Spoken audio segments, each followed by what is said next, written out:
Hola, hola a todos, bienvenidísimos a nuestro programa. Buenos días, buenas tardes, buenas noches cuando nos vean. Bienvenidos a Desconectados 4.0, el programa del Laboratorio de Innovación Pública de la SAT. Como siempre, tenemos invitados de recontralujo. Hoy tenemos a el profesor Alexander Arciniegas. Bienvenido, profe Alexander, ¿cómo está? Muchas gracias, profesor Gerson. Un placer estar aquí, muy grato por la invitación y pues aquí a disposición para que podamos conversar sobre estos temas. Un saludo también a quienes nos acompañan, quienes nos siguen en este momento. Recuerden que este programa tiene unos grandes aliados y uno de esos aliados es SAT Oficial, en el cual transmitimos el programa el día de hoy, y también tenemos Radio SAT, que está siempre con nosotros, y a Sonar Radio, que retransmite nuestro programa en todas las emisoras comunitarias del territorio colombiano. Bienvenidos entonces a un nuevo programa de Desconectados 4.0. Este capítulo está dedicado exclusivamente a tratar de entender el tema de los BRICS. Imaginemos cómo podemos conectar un mapa geopolítico mundial y tenemos unos países que están tratando de redibujar ese mapa. Nos sumergiremos en este fenómeno que está sucediendo en la actualidad y el fenómeno se llama BRICS. Estos BRICS son Brasil, Rusia, India, China y Sudáfrica inicialmente, pero en el 2025 hay unos países o existen ya una ampliación de estos BRICS. ¿Quiénes llegan a formar parte de estos BRICS? India, Egipto, Etiopía y países importantes como Arabia Saudita, Emiratos Árabes Unidos e Irán. Recuerden que en este bloque tenemos dos países que están en conflicto, están en guerra en este momento, Irán y Rusia. Pero adicionalmente a eso, hay unos países bastante importantes, tanto para Oriente como para Occidente, y uno de ellos es Emiratos Árabes Unidos, quien es uno de los países que ha estado siempre aliado de Occidente.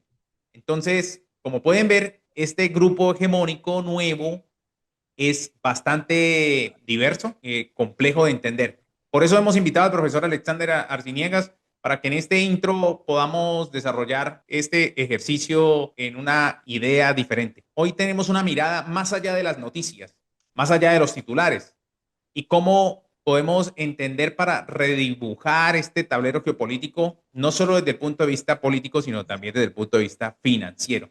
Y los BRICS son importantes para entender cómo podemos acceder a nuevo financiamiento.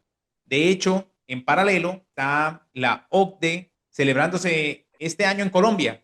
La tenemos en Barranquilla y donde se están tocando temas importantísimos: ecología, transición energética, inteligencia artificial, liderazgo femenino, y se ha desarrollado bajo el esquema de nueva financiación a través de la CAF, el banco que opera para la OCDE. ¿Por qué es importante esto para Colombia?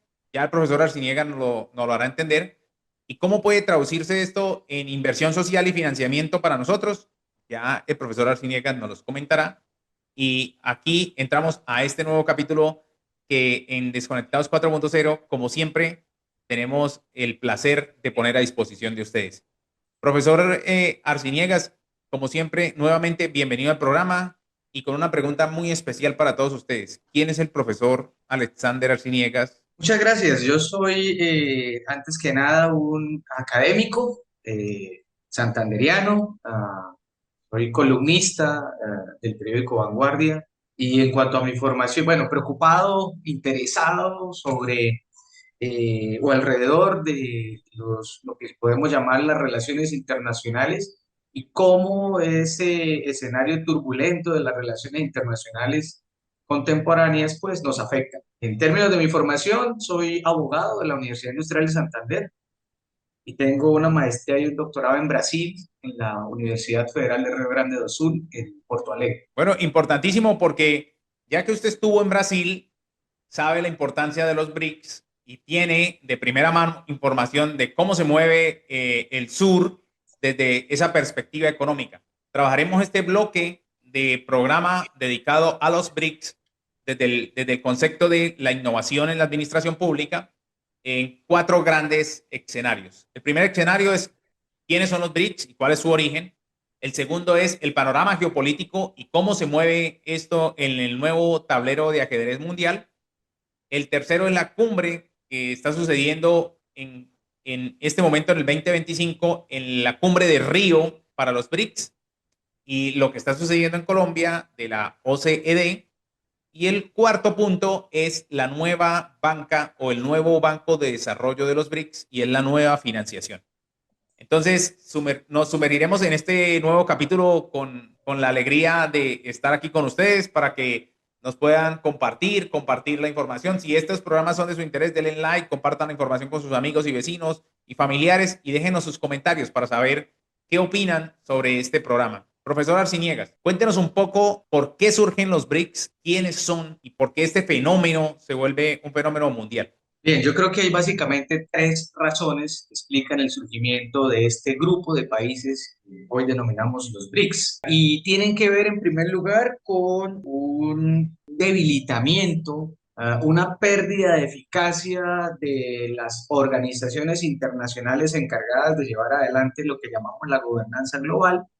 Me refiero a todo el sistema de Naciones Unidas, que tiene su corazón pues en la Asamblea General y en el Consejo de Seguridad, y me refiero también a organizaciones como el Fondo Monetario Internacional, que no cayeron del cielo, que fueron, digamos, ese conjunto de instituciones internacionales multilaterales fueron el resultado de la Segunda Guerra Mundial. Digamos, las potencias que resultaron victoriosas en la Segunda Guerra Mundial organizaron la institucionalidad que regiría las relaciones internacionales pues a partir de mediados de la década del 40. El problema es que ese conjunto de instituciones ya no se corresponde con la realidad del poder mundial. Y ahí entro a la segunda razón. Esa no correspondencia con el momento actual o el equilibrio de poder mundial la empezamos a ver tal vez desde la Segunda Guerra del Golfo, cuando Estados Unidos toma la determinación, sin pasar por Naciones Unidas, invadir Irak, con el argumento de que Hussein tenía armas de destrucción masiva. Ahí ya empezamos a ver que pues, las instituciones internacionales, que no era por ahí por donde se estaban tramitando, digamos, las diferencias internacionales. Luego vimos la invasión de Libia, luego vimos Afganistán, ¿sí? Entonces ya había, digamos, un problema institucional en términos internacionales. La segunda razón es vinculada a esa, digamos, decaimiento de las instituciones encargadas de hacer la gobernanza global. La segunda tiene que ver con que en las últimas 3 décadas hemos visto un surgimiento de una serie de países que ganaron poder, que ganaron visibilidad, que ganaron prestigio, ¿sí? Y son los denominados emergentes. Entonces ahí, en primer lugar, está China, ¿sí? Que si nosotros miramos el crecimiento de su Producto Interno Bruto a partir de la década de 2000, es una cosa impresionante las tasas de crecimiento, sacando de la pobreza a más de 600 millones de personas, convirtiéndose en un país referente no solo en temas de políticas públicas en materia de equidad social, sino también en innovación, ¿sí?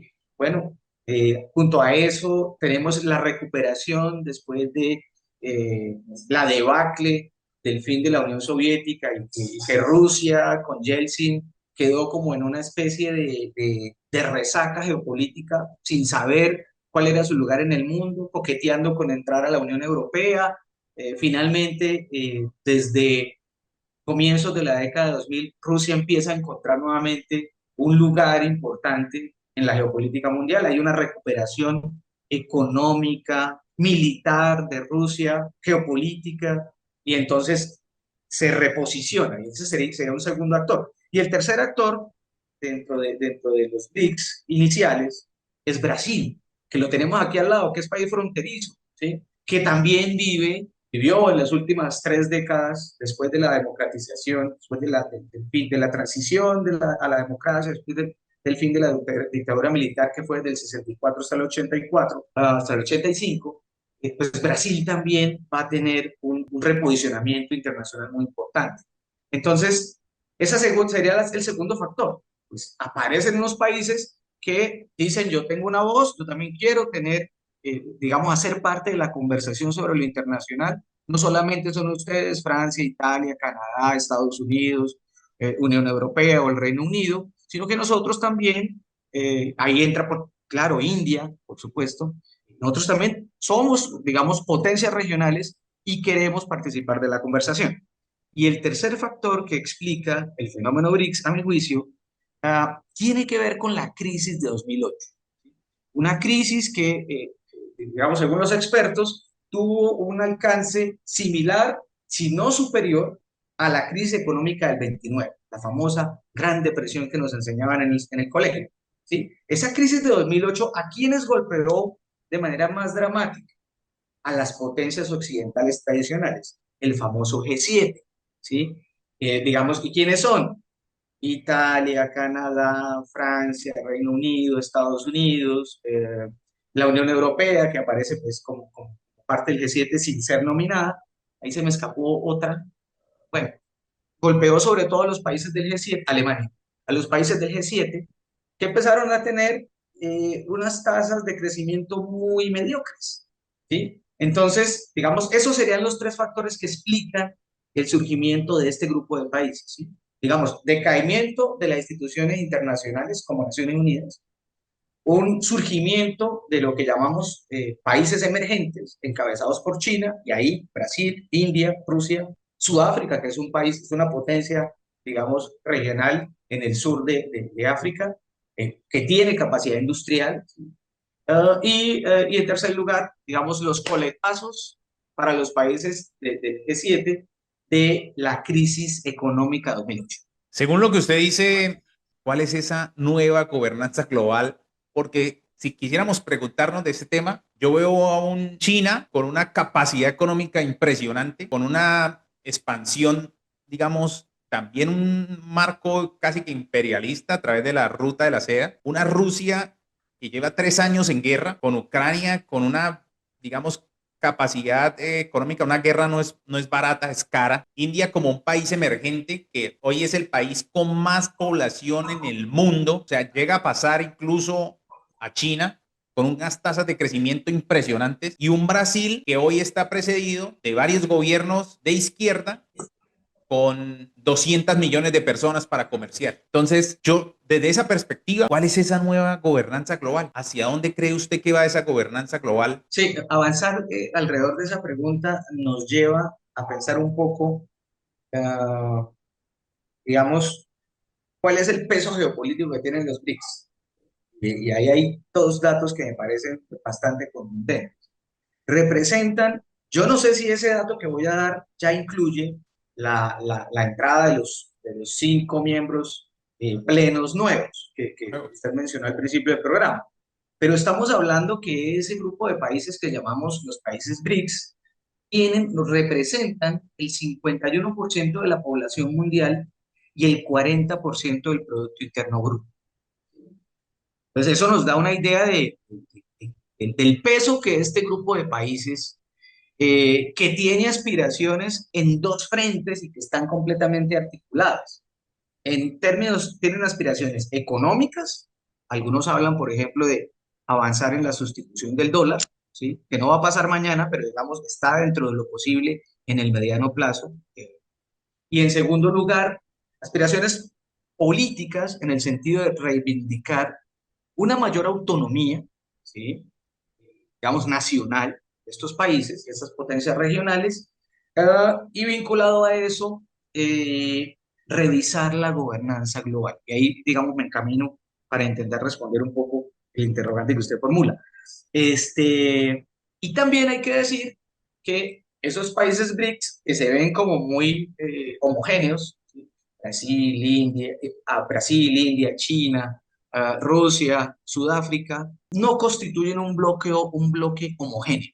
¿Sí? O sea, allí hay también diferencias que son naturales en los estados. ¿Sí? Cada estado, digamos, en el escenario internacional busca maximizar su utilidad y reducir costos. Cada estado, a través de la política exterior, intenta, digamos, pues hacer su juego. ¿Sí?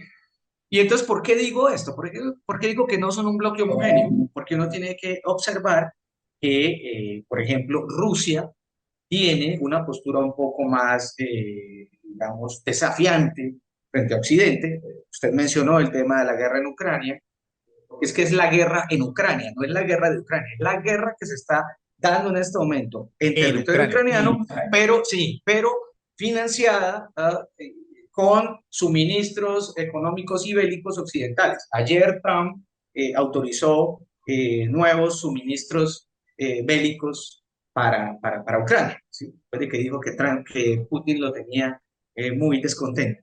Entonces, esa es la cuestión. No son un bloque homogéneo. Cada uno de los países busca usar los BRICS como, digamos, una plataforma para orientar su política exterior, para tener, digamos, eh, ampliar sus posibilidades de alianza internacional. Por ejemplo, ahí Irán, que pasa por un momento complicado, ¿sí? Entra a los BRICS buscando tener allí, pues, digamos, nuevos aliados, ¿sí? No quedarse aislado, ¿sí? Digamos, avanzar en un multialineamiento, ¿sí? O una diversificación de su política exterior. Entonces, hay esas diferencias, ¿sí? Brasil e India tienen una posición un poco más moderada frente a Occidente y particularmente frente a Estados Unidos. Rusia, en el otro lado, tiene una posición un poco más, digamos, radical. ¿En qué sí están de acuerdo? Y aquí voy un poco a su pregunta. ¿En qué sí están de acuerdo? Están de acuerdo básicamente en la necesidad no de hacer borrón y cuenta nueva de las instituciones de gobernanza global. No es acabemos el FMI, acabemos el Fondo, acabemos el Sistema de Naciones Unidas, ¿sí? Acabemos el Banco Mundial, sino revisémoslo, sino democraticémoslo, sino nosotros queremos tener una mayor, las regiones que representamos requieren tener un mayor margen de decisión en esas instituciones multilaterales. Por ejemplo, Brasil ha tenido históricamente en su política exterior una reivindicación y es tener un asiento permanente, ¿sí? No rotativo, permanente en el Consejo de Seguridad, ¿sí? Entonces, en eso, digamos, ¿a qué tipo de gobernanza aspiran los países BRICS? No a una, no a una transformación radical de la gobernanza global, sino a una ampliación de las instituciones para que no dependan únicamente de los intereses básicamente estadounidenses, teniendo en cuenta que Europa se comporta como, digamos, una región, un conjunto de estados satélites de las decisiones que se toman básicamente desde Washington y desde Londres. Yo creo que aquí hay una claridad meridiana sobre el tema y me obliga a hacerle una pregunta, digamos, complementaria a ese tema. Esta unión de países heterogéneos ha evolucionado de forma obligada porque algunas decisiones de Occidente las han acorralado, o esto es un plan de largo plazo del que se venía trabajando y que se llega hoy a este concepto. Hay un contexto que no controlan estos estados y que acaba generando incentivos para que se cree el grupo.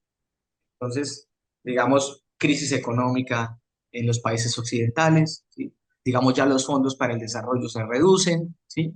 Por eso mencionaba la crisis de 2008, ¿sí? Un mayor poder económico de los países emergentes, ¿sí? Tensiones geopolíticas que obligan a revisar alianzas, que obligan a fortalecer alianzas, ¿sí? Esos son temas que no se controlan, ¿sí? Digamos, el escenario internacional está cambiando, está en una transición, yo creo que al menos desde 2001, desde el ataque a las Torres Gemelas, ¿sí? Entonces, frente a ese escenario en transición, ¿sí? Porque veníamos de, cuando cae el muro de Berlín, Estados Unidos gana la Guerra Fría y se queda como la principal potencia. Entramos en una unipolaridad estadounidense. Unos dijeron, se acabó la historia. De aquí en adelante lo que viene es la universalización en todos los rincones del planeta del capitalismo de mercado y de la democracia liberal al estilo norteamericano, representativo. Eso se decía en el clima, digamos, optimista, que vino después de más o menos entre 1989 y 1993, ¿sí? Pero ese optimismo se hace pedazos casi una década después, cuando esa principal potencia, ese gran hegemón que había ganado la Segunda Guerra Mundial, acaba siendo golpeado en Nueva York por un ataque terrorista, el 11 de septiembre de 2001, ¿sí? A partir de ahí entra digamos, esa unipolaridad estadounidense entra en un proceso de debilitamiento que para algunos analistas internacionales se sella en febrero de 2022, cuando Rusia dice, frente a la expansión de la OTAN hacia el oriente, y frente a la posibilidad de que eh, la OTAN fije armas estratégicas en Ucrania, es decir, en la puerta de mi casa, pues entonces yo ordeno la famosa operación militar especial. Yo quiero, puedo y no me da miedo invadir Ucrania. Que lleva Como 3 años, ¿no? respuesta, claro, como respuesta a ese, digamos, avance de la OTAN, rompiendo la promesa que se había hecho cuando la Unión Soviética terminó en el 94 a través del secretario de Estado James Baker, en ese momento, ¿sí? El que se le hizo a Rusia en términos que la OTAN no se expandiría hacia Oriente. Entonces, digamos, ahí para algunos se rompe la unipolaridad estadounidense porque Rusia tomó esa decisión independiente de lo que pensaran en Washington.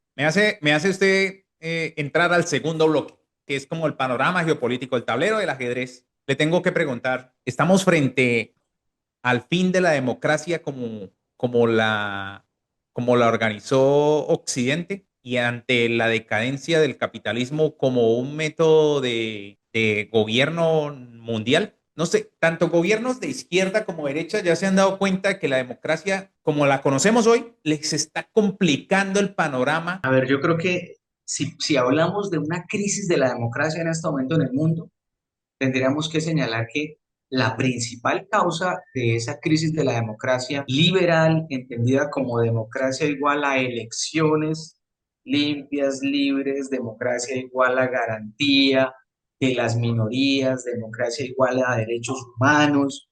Si hay algo que está poniendo en riesgo en este momento la democracia en el mundo, incluso en Colombia, es el auge electoral que están tomando las fuerzas de extrema derecha. Y no me refiero solamente a lo que está pasando en Estados Unidos con Trump, ¿sí? Me refiero al auge de la extrema derecha en Alemania, que tuvo un buen desempeño en las elecciones de febrero de este año, ¿sí? Alternativa para Alemania, partido que reivindica las ideas de Hitler. Me refiero al auge de la extrema derecha ya desde hace varios años en Francia, ¿sí?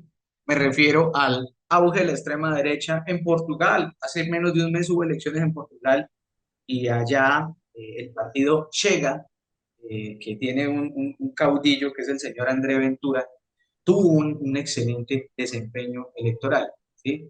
Y ni qué decir de, digamos, las posiciones de alguien como Bolsonaro en Brasil, el expresidente Bolsonaro, que quiere volver a la extra una vez resuelva sus líos judiciales, o el bolsonarismo, o lo que plantea el señor Milei, ¿sí? Entonces, digamos, yo creo que si la democracia liberal representativa en este momento está en riesgo, que comparto esa lectura, es producto de cómo la extrema derecha está tomando fuerza en todo el mundo.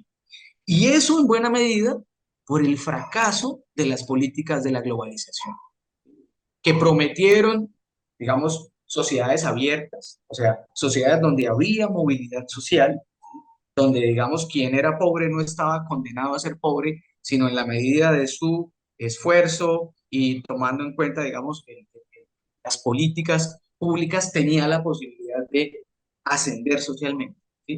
Entonces, yo creo que ese es el principal riesgo, porque si nosotros miramos entre los 5 países, digamos, socios, fundadores de los BRICS, encontramos 3 democracias: Brasil, Sudáfrica, India, ¿sí? Pese a las críticas que uno puede hacer al autoritarismo de Modi, ¿sí? Frente a las minorías, ¿sí? Y ahí, digamos, puntos suspensivos con Rusia y con China. Ahí habría un debate, ¿sí? Pero digamos, hay algo que caracteriza a los países BRICS, y particularmente a un país como China, y es que a diferencia de lo que fue o lo que ha sido el comportamiento de una potencia como Estados Unidos, China no le juega a la idea de universalizar sus políticas públicas. ¿Sí? China, en el marco de la nueva ruta de la seda, impulsa desde 2013 más o menos, pues toda una serie de obras de infraestructura física, ¿sí? Puertos, aeropuertos, digamos, interconexión digital, ¿sí? Eh, a través de más de 60 países, algunos hablan que es el plan Marshall de los chinos. Yo creo que se quedan cortos incluso.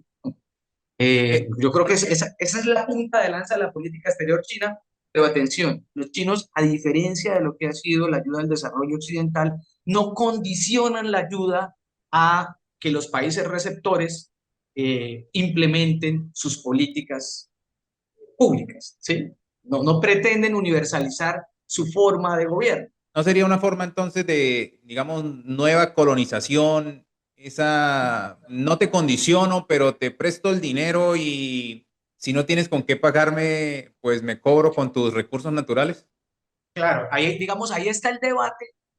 Lo que quería diferenciar es esa ayuda o esos créditos que concede China con los países que hacen parte de la nueva ruta de la seda, les garantiza a ellos, o sea, no lo hacen por filantropía, les Ninguno. garantiza a los chinos, les garantiza a los chinos acceso a mercado Sí, para claro. sus productos, ¿sí? Y al mismo tiempo les garantiza recursos naturales en los países receptores. Va en doble vía, Claro. ¿sí? Por un lado eso. En Perú acaban de construir un megapuerto. Chancay, exactamente, Chancay, con plata de algo que hablaremos ahorita, que es el Banco de los BRICS, ¿sí? 5.000 millones de dólares, 5.000 millones de dólares costó ese puerto, que le da a Perú ya una ventaja comparativa muy importante en lo que llamamos la cuenca del Pacífico. Nosotros hacemos parte de la cuenca del Pacífico, ¿sí? Tenemos ahí un palco preferencial en la cuenca del Pacífico, pero nuestra política exterior no ha sabido aprovechar esa ventaja geográfica que tenemos. En eso, Perú y el propio Chile nos llevan años luz. Y ni qué hablar de México. Pero digamos, repito, los créditos de la nueva ruta de la seda no están condicionados políticamente. Esa es una Chile, diferencia importante. El debate se puede dar en los términos, digamos, económicos de esos créditos, ¿sí? Ahí hay unas experiencias de la famosa trampa de la deuda de países como Sri Lanka, ¿sí? O Pakistán, ¿sí?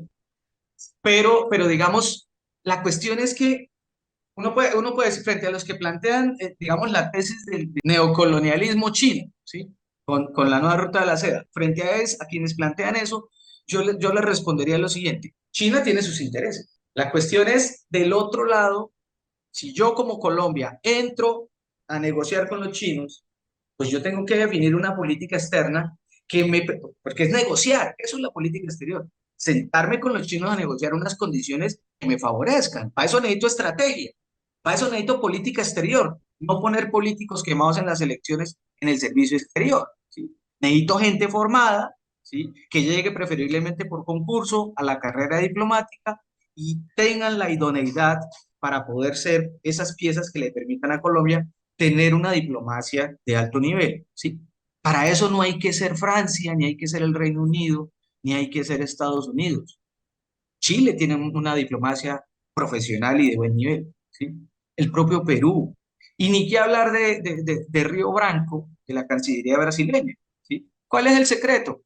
En el caso brasileño, por ejemplo, que allá se ha trabajado en la profesionalización de la carrera diplomática. Entonces, se necesita que Colombia, que un país como Colombia, tenga claro, primero, el escenario internacional en el que está. Primero, hacer una lectura del escenario, digamos, de la coyuntura internacional.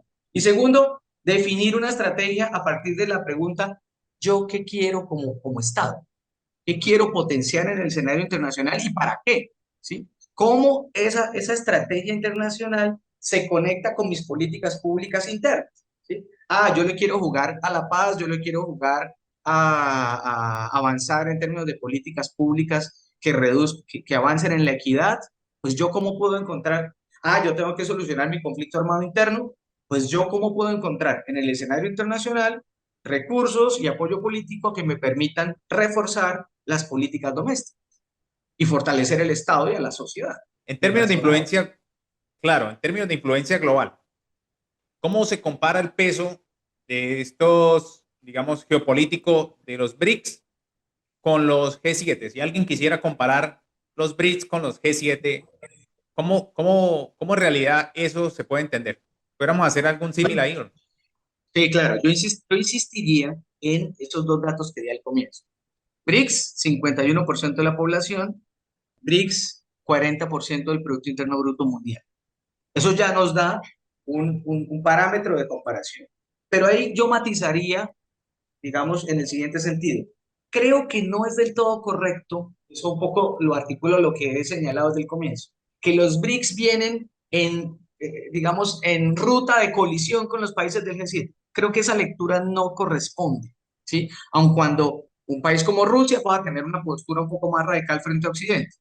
Por eso digo, lo que los BRICS han planteado en la realidad, si bien, digamos, han ganado poder económico y político, y eso pues obviamente significa que el G7 pierde preponderancia, es natural, ¿sí? Si unos países emergen, pues esos países tradicionales pierden poder, eso es como una cobija. Si me tapo la cara, pues me destapo los pies, ¿sí?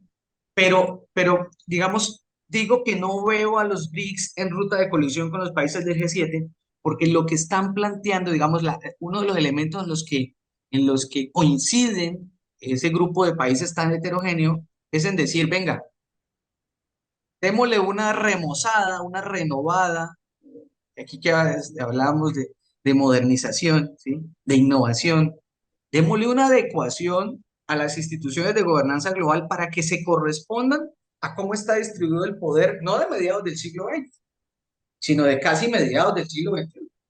Que las instituciones internacionales reflejen cómo se están moviendo las placas tectónicas del poder mundial, ¿sí? Que reflejen que es que Rusia hoy no es la Rusia de Yeltsin de mediados del año 90. El Brasil de hoy no es el Brasil de la dictadura militar de plena Guerra Fría, del 64 al 85, ¿sí? Que que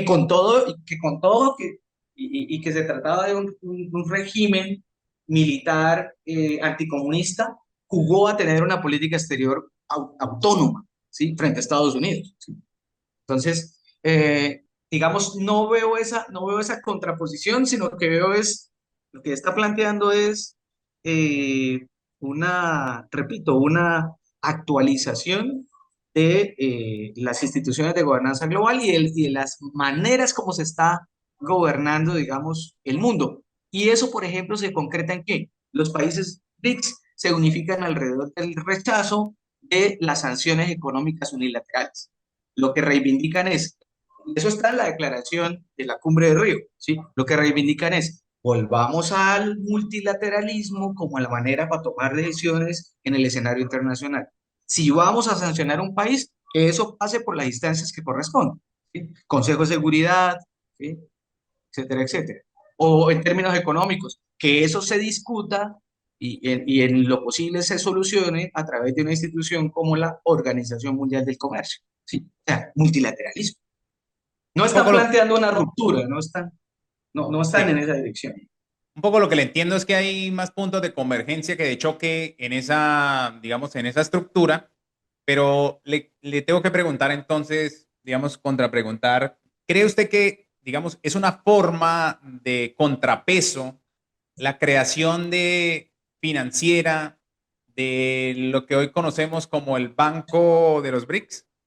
Sí, sí, sí. En ese sentido, sí. O sea, por eso digo, si hay un conjunto de países que emergen, pues eso significa una reducción del poder que ostentaban tradicionalmente las potencias del G7 desde mediados del siglo XX, ¿sí?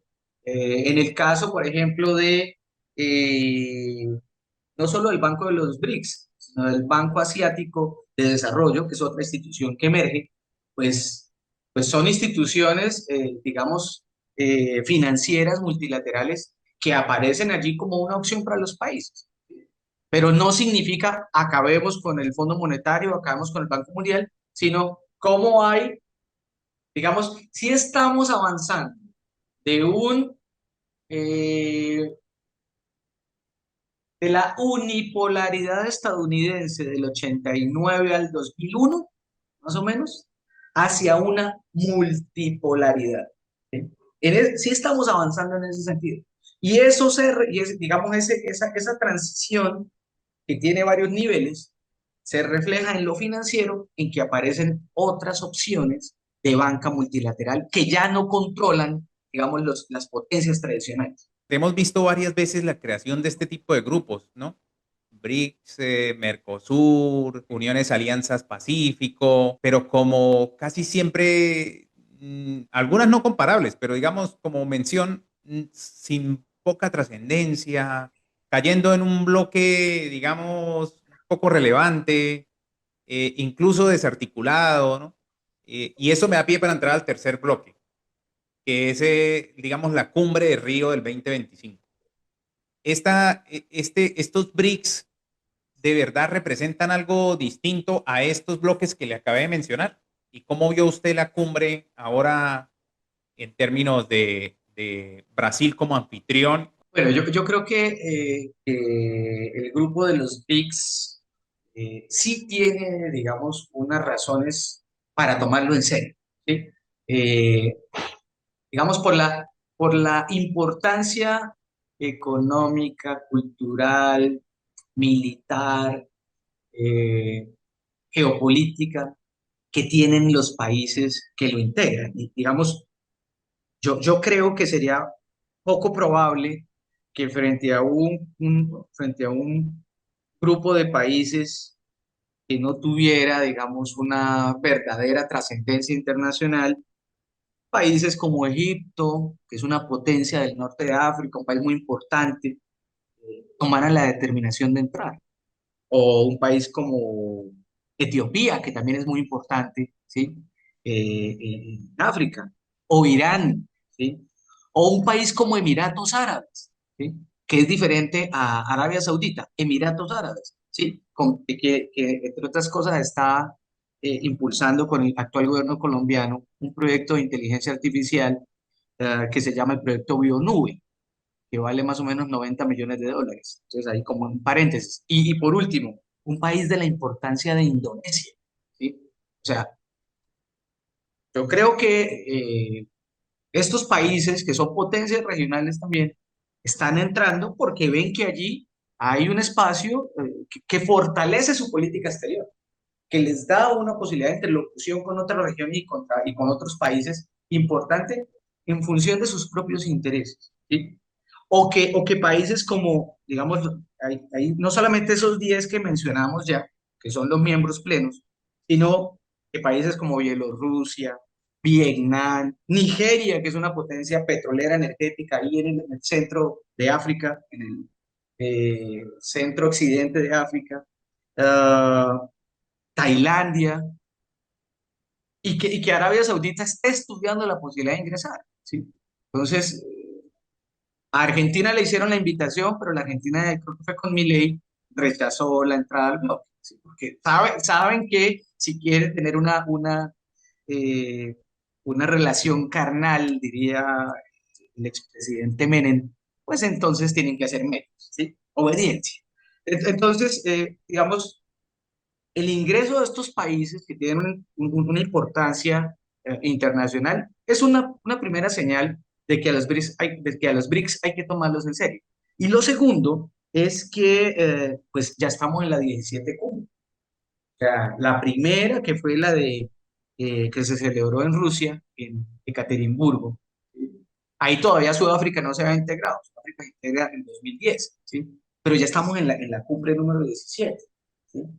Entonces, esa continuidad de las cumbres también nos da una señal de su importancia. Y por último, y aquí me anticipo un poco lo que seguramente teníamos preparado para el bloque final, y es, yo creo que hay que tomar en serio a los BRICS, porque a pesar de que la cumbre de Río no fue Xi Jinping, ¿sí?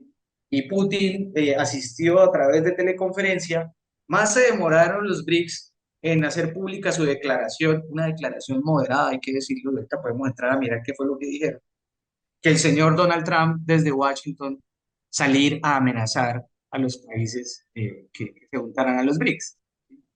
con amenazas tarifarias. Entonces, eso también nos da una señal de que pues, se trata de un bloque de países que pese a sus diferencias, que son naturales en la política internacional, ¿sí?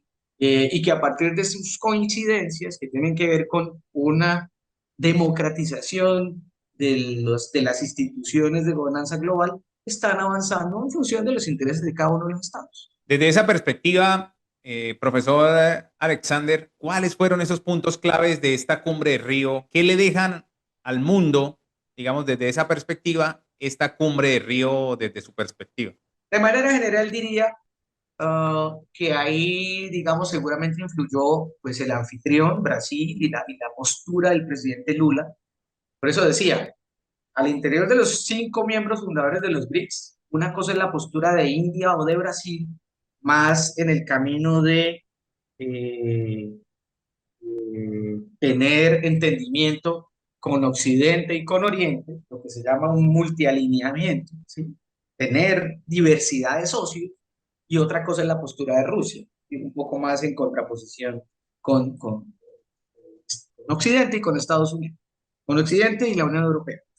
Entonces, esa posición moderada brasileña e india seguramente influyó en que digamos, el tono de la declaración fuera muy moderado, ¿sí? Fuera más bien genérico y evitara mencionar expresamente a Estados Unidos y a Trump, ¿sí?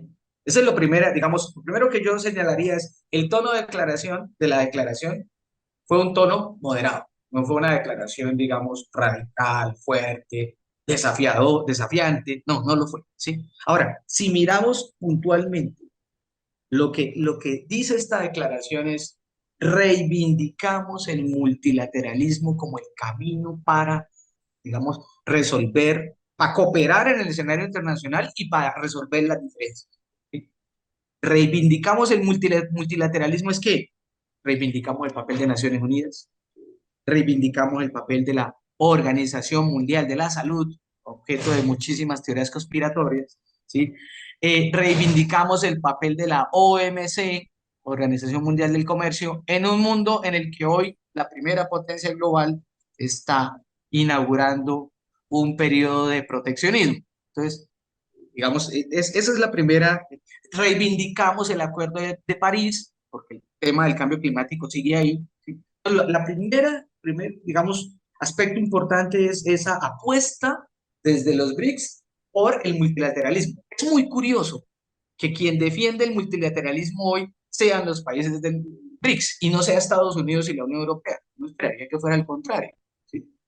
Esas instituciones multilaterales, como dije, surgen del resultado de la Segunda Guerra Mundial y de la preponderancia de los países occidentales, que se olvidaron de eso. Y uno mira la política exterior estadounidense, no es una política multilateral, es una política que, digamos, completamente unilateral, ¿sí? Y transaccional. O sea, Estados Unidos usando su poder de chantaje frente a países que considera que están en inferioridad económica y política, ¿sí? Entonces, primero esa reivindicación del multilateralismo. Lo segundo, ya lo mencioné, que se avance en la democratización y ampliación de la participación de algunos países importantes en instituciones como el Consejo de Seguridad. ¿Por qué no hay un país africano en el Consejo de Seguridad? Es un poco lo que están planteando, ¿sí? ¿Por qué un país como Brasil, insisto, que lo tenemos aquí al lado, ¿sí? Y que tiene, usted ya mencionó, un mercado de 200 millones de consumidores, un poco más, que tiene más o menos 8 millones de kilómetros cuadrados, que tiene buena parte de un ecosistema tan importante para el clima mundial como la Amazonía, no está, ¿sí?, en el Consejo de Seguridad, no como miembro rotativo, sino como miembro permanente, que son los que tienen, digamos, el poder de veto, los que deciden el uso de la fuerza en el escenario internacional, ¿sí? Eh, Se mencionó también el tema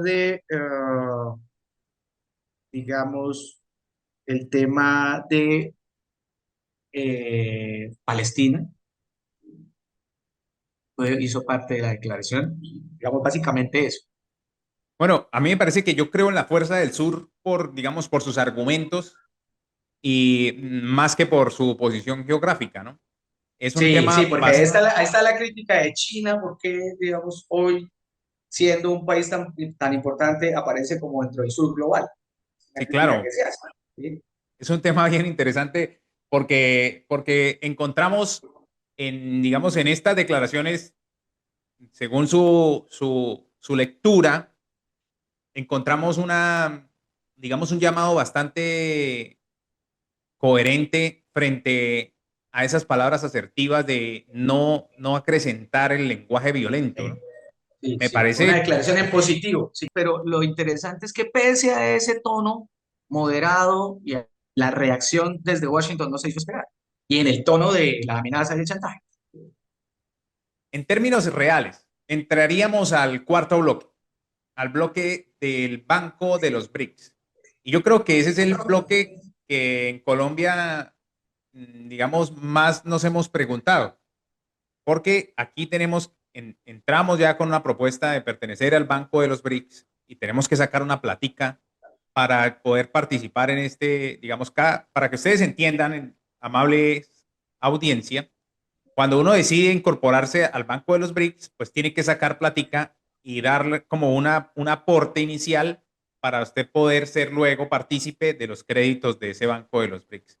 Desde esa perspectiva, ¿qué nos puede decir usted, profesor Arciniegas, de la entrada de Colombia al Banco de los BRICS? Yo creo que una precisión muy, muy importante, porque la vi en medios de comunicación, es una cosa es que Colombia entre al Banco de los BRICS y otra es que Colombia entre al grupo BRICS, ¿sí?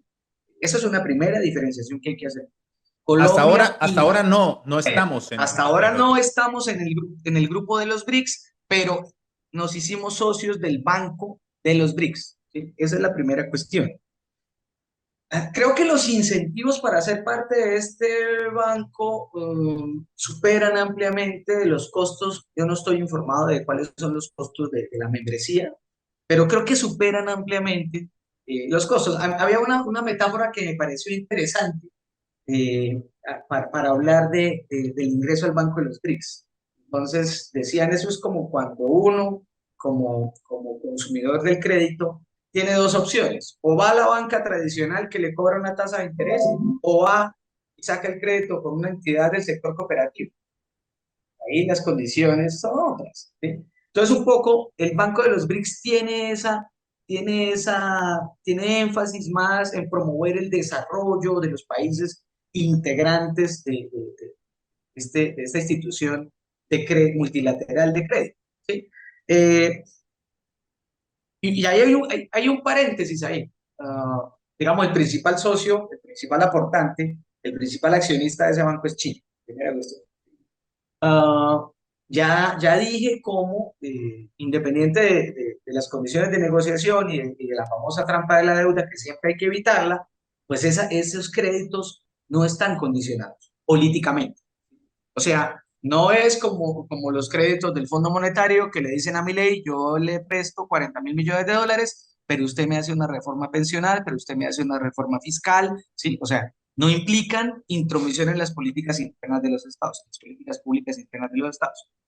Ah, y lo tercero es, Yo me acuerdo haber leído más o menos la entrada eran 500 millones de dólares y de esos 500 millones de dólares de cash de inmediato había que pagar 100. Me acuerdo haber leído en alguna parte por allí en las noticias. Entonces, estamos hablando más o sí, menos de 100 millones de dólares para entrar. sí, digamos, a mí me parece interesante que la noticia del ingreso de Colombia como socio del Banco de los BRICS se dio en medio de la suspensión de la línea de crédito flexible del Fondo Monetario Internacional.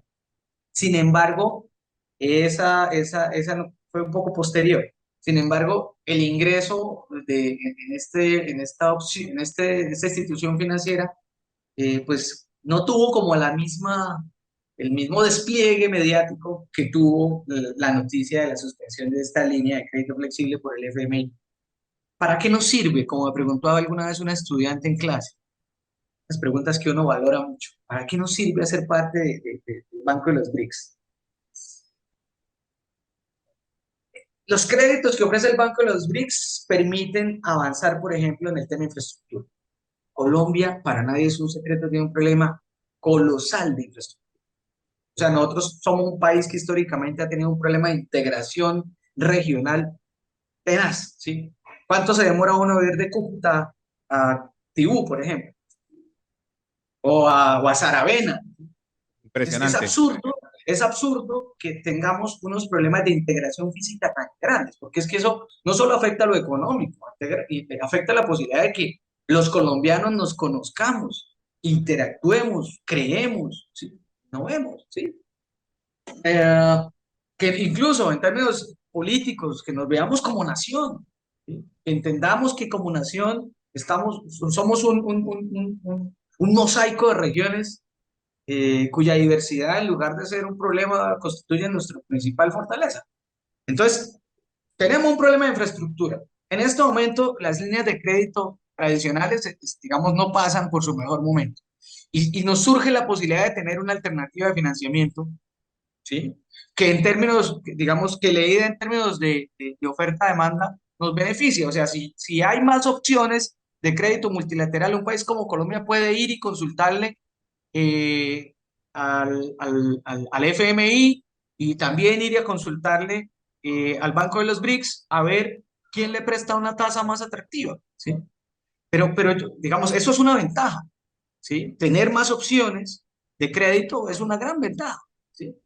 Insisto, sobre todo en este momento donde uno ve que las opciones tradicionales de crédito se recortan, ¿sí? Uno ve que Estados Unidos, digamos, no tiene interés en avanzar en ese sentido, ¿sí? Uno ve que incluso eliminan USAID, sé que es una agencia de cooperación distinta, pero digamos, la ayuda al desarrollo en este momento de Occidente no es que pase por su mejor momento. Y aparece esta otra opción que creo que es una alternativa interesante, que ayuda a diversificar nuestra política exterior y voy al final.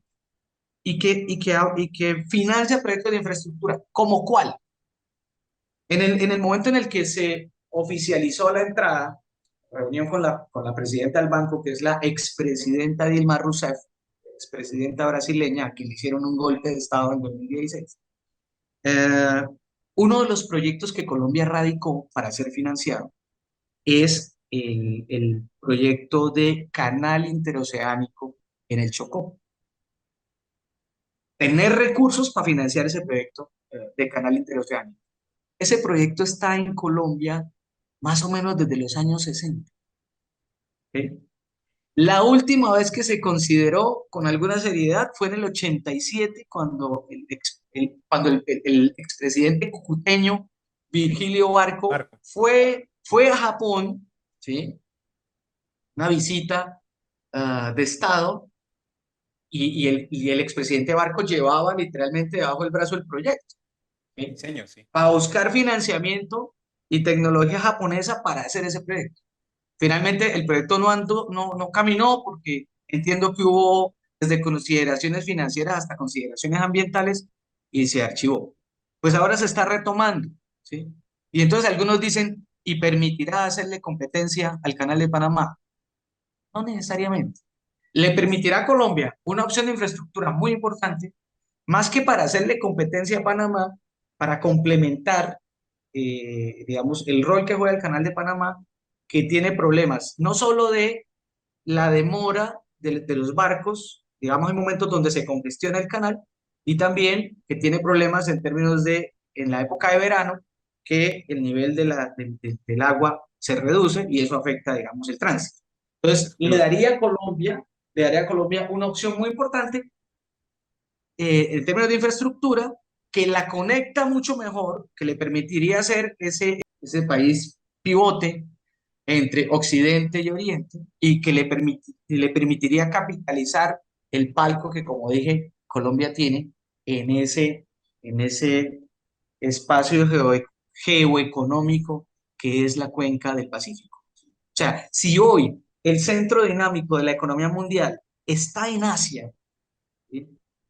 Gracias a motores propulsores como China e India, pues nosotros tenemos que acondicionar, adecuar nuestra política exterior a ese cambio del escenario global, a ese cambio en el tablero de ajedrez mundial.